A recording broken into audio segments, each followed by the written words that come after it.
Welcome to Standard Chartered Money Insights, a podcast series by Standard Chartered Bank that brings you market views and insights on the go.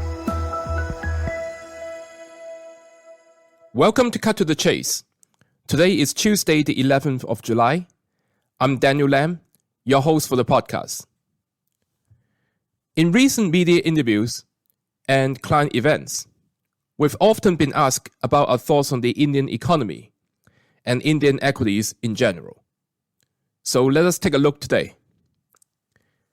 Standard Chartered Research latest update on Indians' economic activities showed an easing in April and May, which are the first 2 months of the financial year ending in March 2024.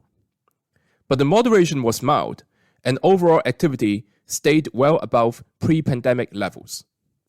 Urban demand remained resilient, and rural demand improved since the fourth quarter of financial year 2023.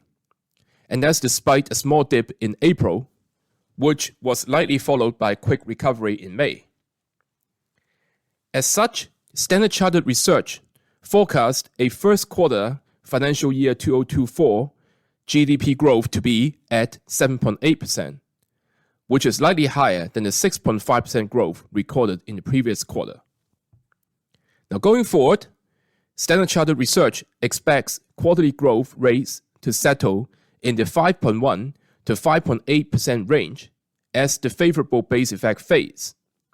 But if India maintains these growth rates for the rest of the financial year 2024, this would underline its economic resilience, especially during this global slowdown. A still strong labor market and robust corporate performance indicate that demand is unlikely to slow significantly. Based on the Reserve Bank of India's corporate sector data, the net profit to sales ratio remains high versus the pre-pandemic phase. Lower input cost and easing staff cost are likely to support the corporate sector in the near term. Now, you must ask, what do we think of Indian equities? Well, we're neutral Indian equities within Asia ex-Japan region, which in turn is an overweight. Indian equities continue to show stellar earnings growth, with EPS growth for 2023 at a strong 21%. However, valuation is expensive, with 12-month forward PE at 60% premium to Asia ex-Japan's. Technically, the Nifty index broke above the key resistance level, and it's quite easy to remember that level, 18,888.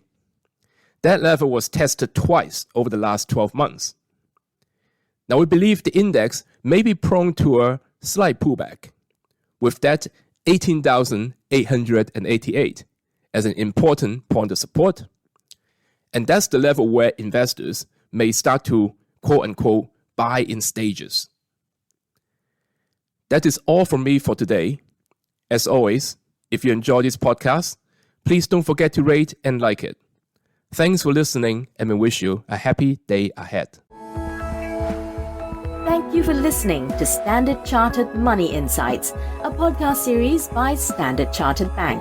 For more details on the latest market insights, subscribe to Standard Chartered Money Insights.